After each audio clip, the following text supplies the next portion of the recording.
అందరికీ నమస్కారం. తెలుగు కథామాలకు స్వాగతం. జానకి విముక్తి నవల చదువుతున్నాను. రాసిన వారు రంగనాయకమ్మ గారు. వెంకట్రావు గదిలో పడుకుని తన జీవితం ఇలా అయిపోయిందేమిటా అని దిగులు పడటంలో మునిగాడు. తన బంధువుల కుర్రాళ్ళందరికీ మంచి మంచి సంబంధాలే దొరికాయి. తన పెద్దమ్మల కొడుకులకి, మేనమామల కొడుకులకి ఎవరెవరిని గురించి ఆలోచించినా అందరికీ మంచి సంబంధాలే. ఒక శంకరం అన్నయ్య గొప్పలకి పోయి కట్నాలు ఇవ్వలేని వాళ్ళ పిల్లని చేసుకున్నాడు. కానీ మిగతా వాళ్ళందరికీ అల్లుళ్ళ ముద్దు ముచ్చట్లు తీర్చగలిగే అత్తారులే దొరికారు. తనకొక్కడికే ఘోరం అయిపోయింది. పోనీ పెళ్ళాం సంగతి చూద్దామా అంటే అందగత్తి కాదు, చురుకైంది కాదు, బుద్ధిమంతురాలు కాదు. ఇంకేం చూసుకుని ఆనందించాలి? అది వెంకట్రావు చిత్తక్షోభ. ఆ పూట ఒక పుస్తకం మీద ప్రారంభించిన పోట్లాటని ఎంత సాగలాగినా అది 2 గంటల్లో అయిపోయింది. హఠాత్తుగా గుర్తొచ్చి, ఏయ్, ఇంకేం పుస్తకాలున్నాయి అని అరిచాడు వంటింట్లోకి. నా పెట్లో ఉన్నాయి అంది జానకి బయటికి రాకుండా. పెళ్ళాం పెట్టెలో రహస్యాలన్నీ చూస్తాననే సంబరంతో పెట్టె తెరిచి చక్కగా సర్దుకున్న చీరల మడతలన్నీ కింద మీద చేసి అడుగు నుంచి పుస్తకాలన్నీ బయటికి లాగాడు. అంత అడుగును పెట్టిందంటే అవన్నీ తప్పుడు పుస్తకాలేనని నిర్ధారణ.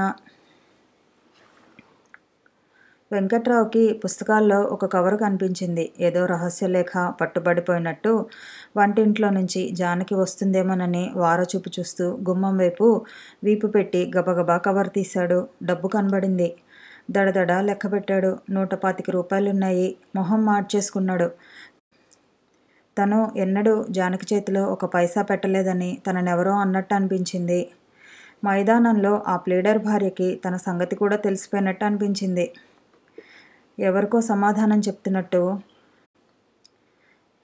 అన్న ఇస్తే ఇచ్చాడేమో, పుట్టింటి వాళ్ళు ఇచ్చుకోరా, నేను కూడా డబ్బు ఇవ్వాలా, దీన్ని పోషించడం లేదు అని తల ఎగరేశాడు.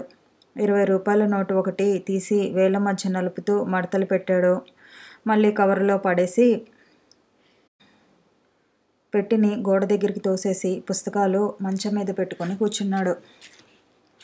అన్న 125 రూపాయలు ఇచ్చాడన్నమాట అని లోపల గొనుక్కున్నాడు. పుస్తకాలన్నీ తెరిచి చూడనే లేదు. చూస్తే అందులో చల్లం స్త్రీకి ఏమయ్యేవాడో. ఏయ్ జానకి, ఇలా రా అని గట్టిగా అరిచాడు. జానకి ఆశ్చర్యపోయింది. పేరుతో పిలుస్తున్నాడేమిటని. చేతిలో పని వదిలేసి వచ్చి గుమ్మం దగ్గర నుంచుంది. మీ అన్న ఏమన్నాడు నిన్న? మా అమ్మ దగ్గర ఏదేదో వాగాడంట. వెండి పళ్ళెం చస్తే ఇవ్వనన్నాడంట. నువ్వు విన్నావా ఆ మాటలు? జానకి కాసేపు తటపటాయించి అని జంకుతూ ఊరుకుంది. నీ అన్న అలా వాగుతుంటే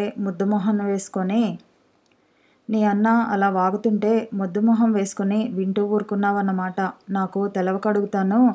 వెండి పళ్ళెం ఇవ్వాలని పెళ్లిలో అనుకున్న మాటే కాదా? ఆ మాట అడగాలనే జ్ఞానం లేదా నీకు? అల్లుడికి వెండి పళ్ళెం పెట్టకుండా పెళ్ళెవడు చేశాడో చూపించమను నాకు. నీ పుట్టింటి వాళ్ళలాంటి ఏ బ్రాసి వెధవలు ఎవరన్నా చేస్తే చేశారేమో, వాళ్ళ సంగతి నాకు అనవసరం. నీ అన్న అంత బుద్ధి లేకుండా వాగుతుంటే ఏం చేస్తున్నావు నుంచుని? వెండి పళ్ళెం ఇవ్వకపోతే జన్మలో నీ మొహం చూడనని నువ్వు అనాలా అక్కర్లేదా? పదో పరకో ముష్టి పడేశాడని మురిసిపోయి ఊరుకుంటే నీ బతికింతే. నలుగురిలో నవ్వుల పాలే కూర్చుంటావు. రేపెప్పుడన్నా మా పెద్దమ్మ గారింటికో మావయ్య గారింటికో వెళ్తే వాళ్ళకేం చెబుతావు? ఇక్కడ మీ అన్నయ్య ఏమేం మాటలు అన్నాడో మీ అమ్మకి రాయి. ఇవాళే ఉత్తరం రాయి. వెండి పళ్ళెం కానీ చేయించి పంపకపోతే నేను జన్మలో పుట్టింటి గడప తొక్కనని రాయి. తెలిసిందా? మీ వాళ్ళు వెండి పళ్ళెం ఇవ్వకపోతే నిన్ను మీ ఊరు పంపనే పంపను. ఏమనుకున్నావో? పెళ్ళికి ముందు ఒక మాట, పెళ్ళైపోయిన తర్వాత ఒక మాటనా? గంగ దాటేదాకా గంగమ్మ గంగమ్మను, గంగ దాటిన తర్వాత పింగమ్మ పింగమ్మ అన్నాడట నీ అన్నలాంటి వాడే. ఏంటి, ఎప్పుడు రాస్తావు? రాసి నా చేతికేయి. నేను చదివి పోస్టులో పడేస్తాను. మీరు రాయండి. నేను రాయనా? నేను రాయటం ఏమిటి? నిన్ను రాయమంటే? మీరు రాస్తే బాగుంటుంది. నాకేం అవసరం మీ అమ్మకో మీ అన్నకో రాసేదాకా? రాసుకుంటే రాసుకో, మానుకుంటే మానుకో. రాయకపోతే నీకు ఈ జన్మలో పుట్టింటి మొహం చూసే యోగం మాత్రం ఉండదు. ఏంటి మాట్లాడవేం? నేను రాయను. అదిరిపడ్డాడు వెంకట్రావు ఆశ్చర్యం అణుచుకుంటూ. రాయవా అన్నాడు. మా అన్నయ్య దగ్గర డబ్బు లేదు, నాకు తెలుసు. డబ్బు లేకపోతే అప్పు చేయమను. అప్పు ఎలా తీరుస్తాడు? తీర్చకపోతే గంగలో దూకుతాడు. నీకెందుకు ఆ సంగతి? రేపు తను 30,000 40,000 కట్నం తీసుకోడా? అప్పుడు నీ మొహాన్ని ఏమన్నా పడేస్తాడా? వాడి మీద నీకంత జాలెందుకు? చెప్పానుగా, రాయకపోతే నీ ఇష్టం అనేసి వెంకట్రావు గబగబా లేచి బట్టలు వేసుకున్నాడు. జానకి ఆ మాత్రం స్వతంత్రించి జవాబు చెప్పటం చూస్తే వెంకట్రావుకి తల తిరిగిపోయింది. ఎంత కోపం ముంచుకొస్తున్నా అప్పటిదాకా వాదం ఆ రకంగా ఆపక ఏం చేయాలో తోచలేదు. కొత్త పరిస్థితుల్లో చిక్కుకున్నట్లు తికమకపడ్డాడు. భోజనం అయిన తర్వాత ఒక దఫా షికారు పూర్తి చేసి ఇంటికి చేరింది తల్లి. అప్పుడే, అమ్మా నీ దగ్గర 10 రూపాయలున్నాయా అని అడిగాడు కొడుకు తల్లిని. 10 రూపాయలా? అయ్యో లేవురా, 30 ఉన్నట్టుంది, తీసుకో అని తల్లి కొంగుముడి విప్పబోయింది. తల్లికి తెలుసు తన దగ్గర డబ్బు ఉంటుందనే సంగతి కొడుక్కి తెలుసని, కొడుక్కి తెలుసనే సంగతి తల్లికి తెలుసని కొడుక్కి తెలుసు. అక్కర్లేదులే, ఉంచుకో, ఎక్కడన్నా అప్పు తీసుకుంటాలే అన్నాడు. వంటింట్లో డబ్బాలు సర్దుతున్న జానకి చప్పున వచ్చి నా దగ్గర ఉన్నాయి అని పెట్టె తీయబోయింది. నీ దగ్గర ఎక్కడివి? ఆశ్చర్యంగా అడిగాడు. నిన్న మా అన్నయ్య ఇచ్చాడు. ఎంతిచ్చాడు? ఎంత చెబుతుందో చూడాలని. 120 30 సరిగ్గా జ్ఞాపకం లేదు. ఆ డబ్బెందుకు తీసుకున్నావు? ఆ డబ్బు వాడక్కర్లేదు. అతని డబ్బు అతని మొహాన కొట్టు. నీకేమన్నా కావాలంటే నన్నడుగు. ఎంత కావలసినా సరే, 1000 రూపాయలు కావాల్సినా సరే అడుగు నన్ను. జానకి దేనికి మాట్లాడలేదు. తల్లి వజ్రప్పొడి లాంటి సలహా ఒకటిచ్చింది కొడుక్కి. చేతిలో డబ్బు లేదన్నావుగా, 10 పరకో అప్పులాగా తీసుకో. అప్పుకేం భాగ్యం? ఇవాళ తీసుకుంటావు, రేపు ఇచ్చేస్తావు. కావాలంటే 10 పైసలు వడ్డీ పడేసి ఇచ్చెయ్యి. వెంకట్రావు మాట్లాడకుండా అద్దం చూసుకుంటూ జుట్టు దువ్వుకున్నాడు. మొహానికి స్నో రాసుకుని పౌడర్ అద్దుకున్నాడు. జానకి 20 రూపాయల నోటు నెమ్మదిగా స్నో సీసా దగ్గర పెట్టింది. ఎందుకు? అక్కర్లేదు, ఇంకెక్కడన్నా తీసుకుంటాను అన్నాడు అద్దంలో సౌందర్యం చూసుకుంటూ. జానకి మాట్లాడలేదు. ఇవాళ తొందరగా వెళ్తున్నావేరా అంది తల్లి. పనుందిలే అన్నాడు. మళ్ళీ ఒకసారి తల సరిచేసుకుని తన సుందరత్వాన్ని జానకి గ్రహించిందో లేదో కనిపెట్టడానికి అటు ఒక వారచూపు చూసి ఆ నోటు గబుక్కున జేబులో పడేసుకుని ఏయ్ తలుపేసుకోండి అని కేకెట్టి గబగబా బయటపడ్డాడు. జానకి కిటికీలోంచి చూస్తూ అలాగే నుంచుంది ఎంతోసేపు. నీ అన్న డబ్బు వాడనే వాడొద్దు అన్నవాడు ఆ డబ్బు తీసుకోకుండా ఉండకూడదు అనుకుంది. ఎంత అమాయకురాలైనా జానకి కూడా చాలా ఆలోచనలు వస్తాయి. ప్రతి విషయానికి తర్కించుకుంటుంది. అప్పులాగా తీసుకోరా అని అత్త అంటే జానకి ఎంత కోపం వచ్చిందో. పెళ్ళైనప్పటి నుంచి తండ్రి ఇస్తేనేమి, అన్న ఇస్తేనేమి, ఎన్ని వందలు తెచ్చుకుందో. వాళ్ళు చేతి నిండా డబ్బు ఉండే ఇచ్చారా? వాళ్ళకి ఉన్నా లేకపోయినా పిల్ల మీద ప్రేమ కొద్దీ ఇచ్చారు. ఆ డబ్బంతా ఎవరు వాడారు? జానకి ఒక్క జాకెట్ గుడ్డ కూడా కొనుక్కోలేదు. 4-5 సార్లు గాజులు వేయించుకుందంతే. మిగిలిందంతా దేవుడు వాడాడా? ఇంట్లోకే పడిపోయింది. జానకి దగ్గర 10 పరకో ఉందని పసిగడితే చాలు, వెంకట్రావు తన జేబులో సొమ్ము బయటికి రానివ్వడు. పాలప్పన్న డబ్బుకి పీకి చంపేస్తున్నాడురా అని తల్లి అంటే, ఇద్దాంలే, చేతిలో డబ్బు లేదు, చాలా ఇబ్బందిగా ఉంది, 10 రోజులు ఆగమని చెప్పు అంటాడు.